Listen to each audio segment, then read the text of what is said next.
Bonjour et bonsoir, salam alaikum, chers internautes yéen a xamante ni yéen a safoo di suivre seen chaîne bi ci seen podcast ñu ñëwaat rek un peu sur les documentaires ñu ñëwaat un peu sur l'actualité documentaire et ñu ñëwaat un peu sur les faits et les actualités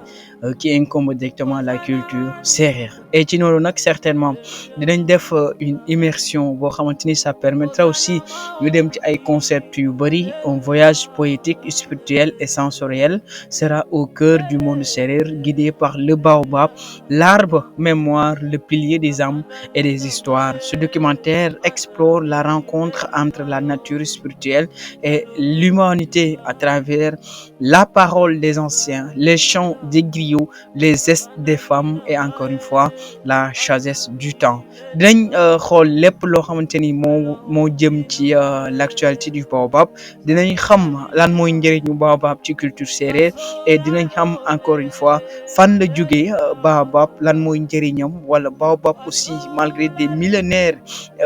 des centenaires encore une fois moo ngi fi ku juddu fi nga koy fekk kuy dem aussi fi nga koy bàyyi on sait pas pourquoi et d'où cette racine de profondeur qui aille encore au fond du sous-sol et pourquoi encore une fois quelle est son essence son utilité et lan mooy njëriñam exactement. Ci œuvre boobu nag dinañ ci gis un levier du soleil doré, le vent danse entre les branches tordues du baobab, des oiseaux célèbres, un tambour résonne lentement, une voix off grave et apaisée au murmure parce que dañuy gis que soit les du question saa buy dem y a des branches kilométriques avec ses feuilles vertes il alimente parce que aussi bu ñu demee ci culture sérère ñoom dañ ciy def ay laalo ñu koy def ci cere. Souvent ça transforme la cere xamuñu aussi dans quel sens ñu koy utiliser ci cere gi loolu aussi s'il y a des connaisseurs yoo xamante ni ñoo ngi fi dinañu mën a guider bu ñu demee ci morphologie bi ou sa physique dañuy gis moom day taxaw mu dem ci au moins il y a des kilomètres de hauteur et aussi du côté de largeur moom am na ay branches yoo xamante ni ça tendre vers l'horizon, on ne sait pas quelle est son utilité, son essence. On dit que chaque arbre a son essence dans le monde. On dit que chaque arbre a ses origines et chaque arbre a sa signification dans le monde. Tey nag dañuy gis baobab l'essence et sa quintessence bien sûr dans le monde de la culture ou dans le monde actuel. Le baobab, encore une fois, c'est l'inspiration ou la respiration du temps. Il a vu passer les royaumes, les pluies, les silences. C'est le sérère, il n'a pas un simple arbre, il est un témoignage guide au cœur battant de la terre. Comme ni ma ko wax tout à l'heure maanaam guy gi ci la culture sérère du question arbre bu taxaw nii rek wala garab bu taxaw am na histoire bu làkku ci ginnaaw bu doon aussi les anciens mën nañ décortiquer de pas à pas depuis des millénaires moo ngi fi kuy dem fi la koy fekk wax naa ko tout à l'heure kuy ñëw aussi fi nga koy fekk séeréer yi nag souvent dañ koy utiliser ci lu bëri macha allah dañuy gis gars yi di def ay xànc en fait je crois il y a quelque chose boo xamante ni mën na koo def. Garab yi aussi c'est important pour les sérères avec le cere du séeréer yi sax ñoom ñoo koy utiliser parce que y a beaucoup ñoo xamante ne dañ ko utiliser à travers le cere ça me fait allusion avec les tamxarit et autres parce que là ça c'est une fête nationale wala du ci séeréer rek ñoom ñoo koy def plan successif baobab mais majestueux village encore endormi femme puissante loup enfant courant dans la poussière adorée. Un ancien conteneur ou un ancien conteur s'assoit sous un grand baobab et dit avant les hommes il y avait l'arbre il arbitrait les esprits et parlait le langage du vent gis nga machallah avant les hommes je répète avant les hommes il avait l'arbre il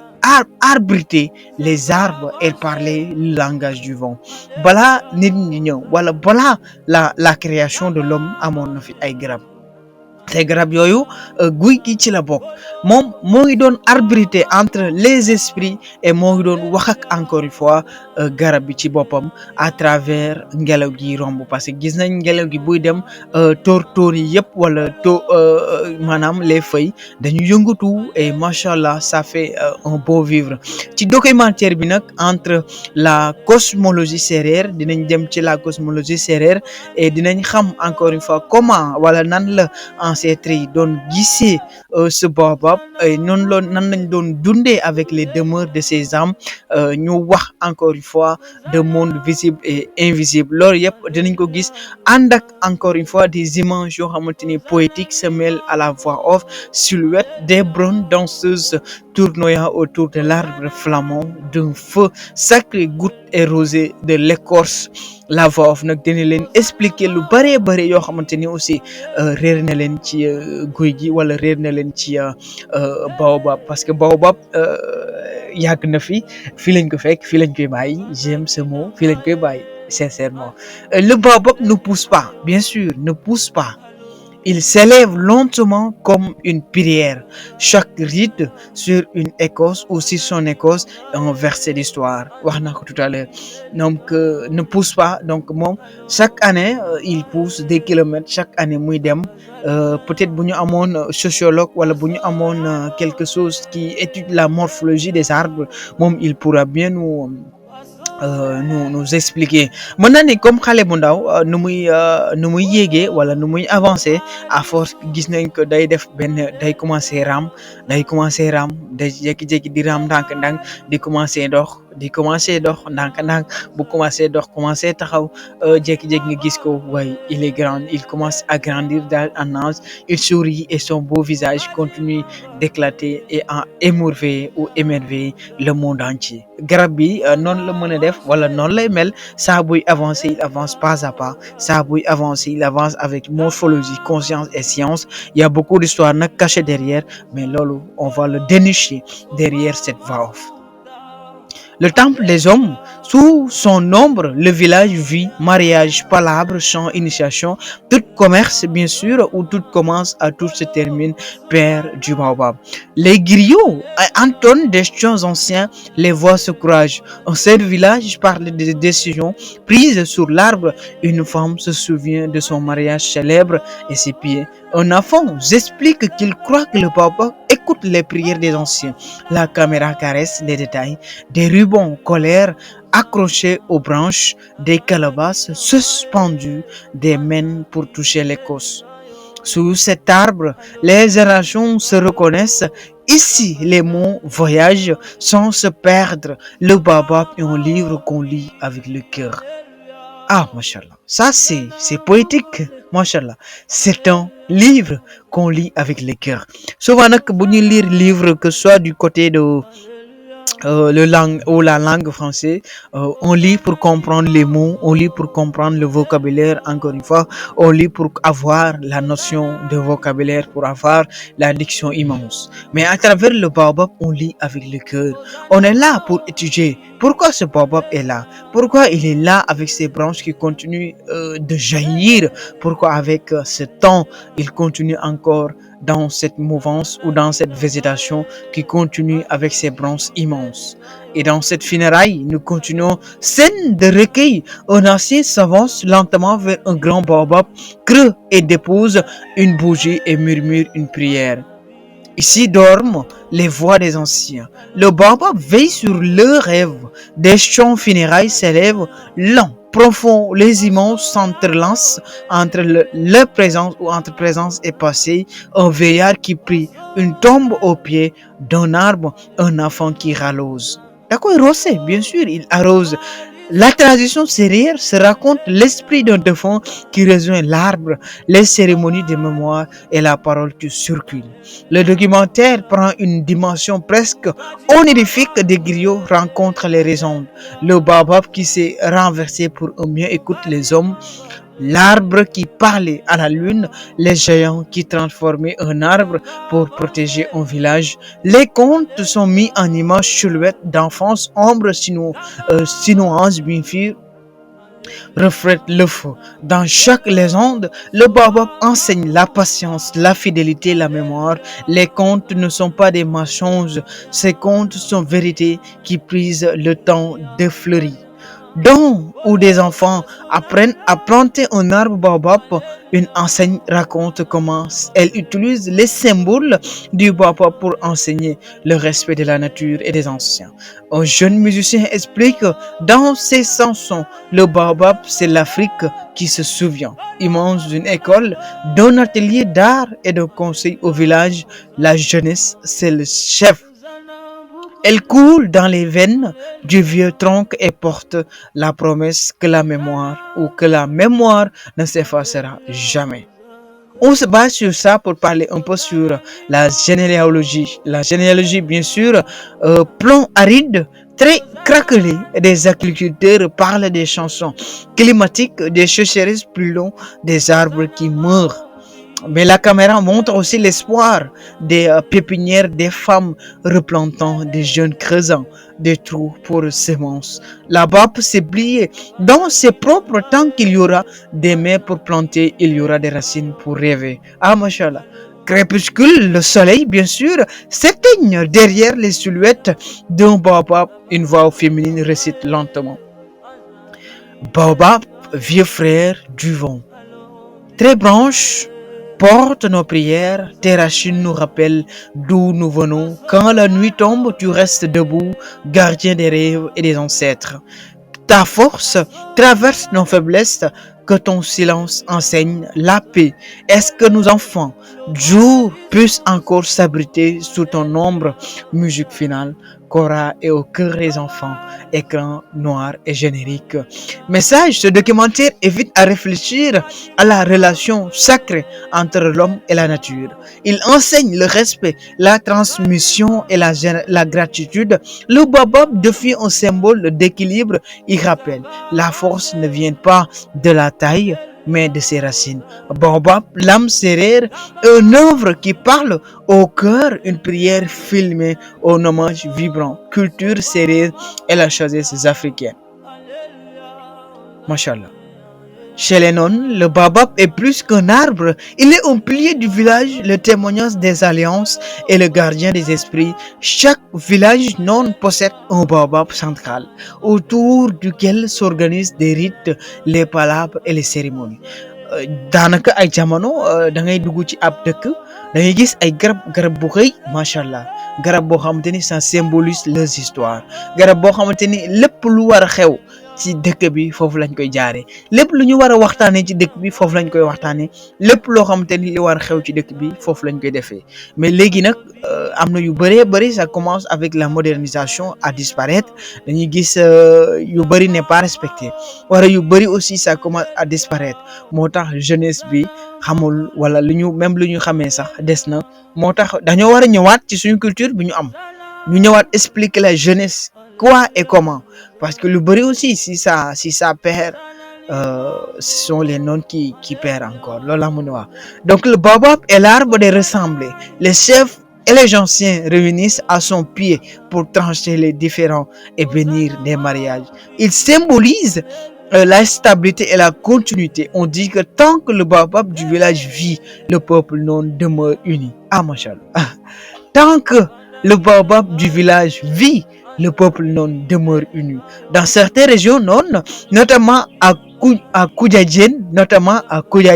Fanden ou Tchèken, il sert des lieux de prière et d'initiation. Les jeunes garçons viennent y apprendre les valeurs du courage, d'humilité et le respect des anciens. Unité est médicale et alimentaire. Les femmes non utilisent les fruits du baobab, le pain de seigle pour nourrir les enfants et soigner les maux de ventre.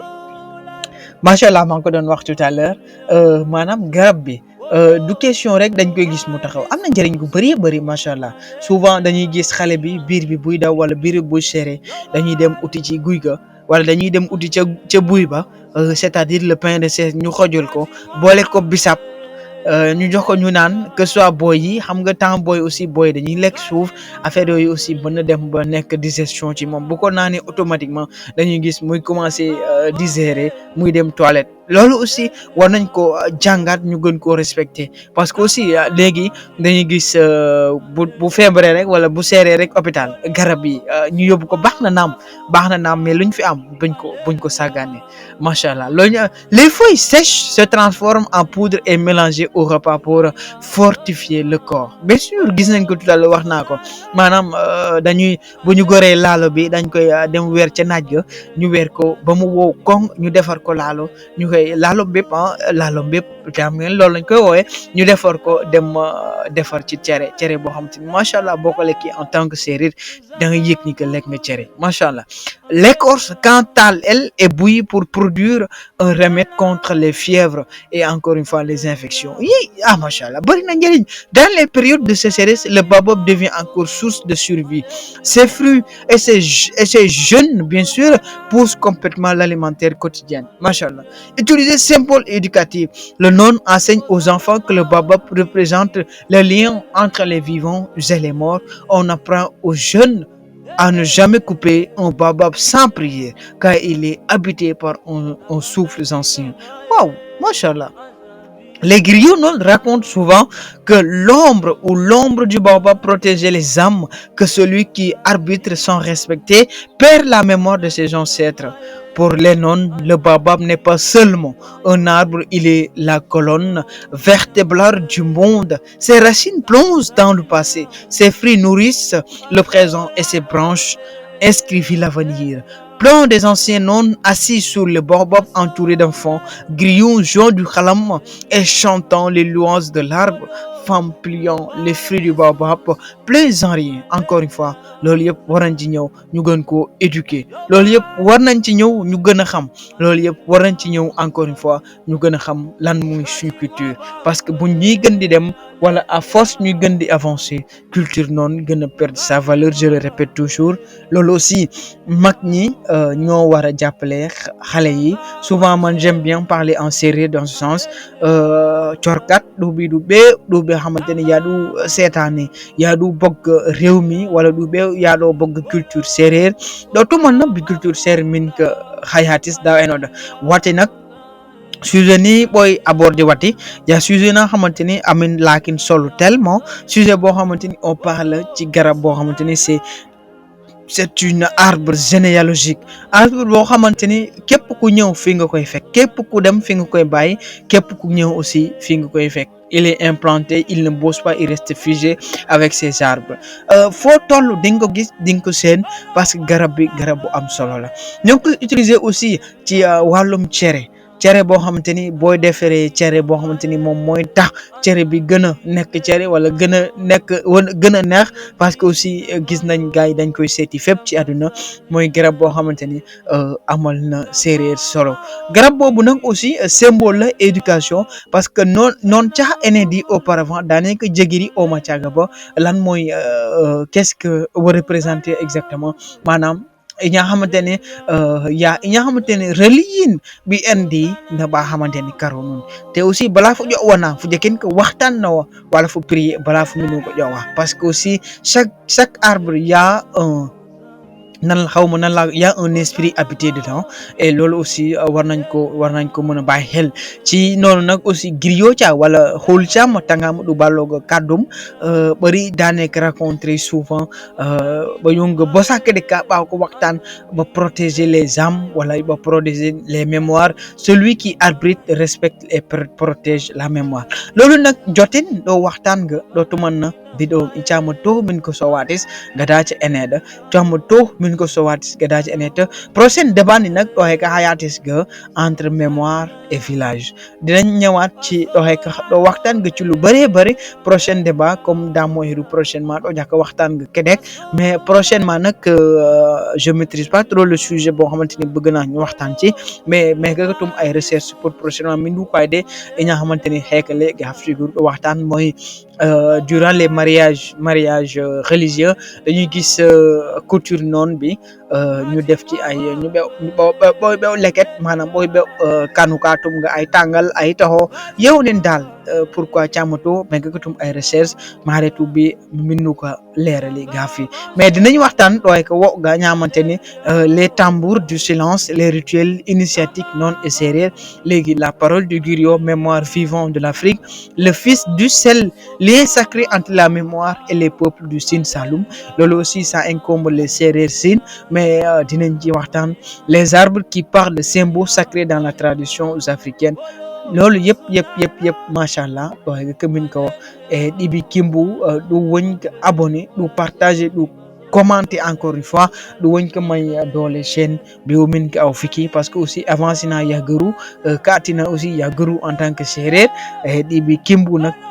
ɗum woni ko abonné ɗum partage parce que ya en tokkul noon partage abonné reka mom machallah ko gaw e ñiɗo sohla go aussi e ko min ko aw fiki ɗiɓi gimbu ɗiɓi gërëmbu e ɗiɓi wo ɗo min ko passe une excellente journée à toutes et à tous et dans cette d'ailleurs nous demandons tout le monde de commenter partager abonner pour que cette chaîne soit un leader et pour que cette chaîne soit encore une fois meilleure et partout on pourra partager les plots xamanteni ñum ñoko mom commenter partager abonner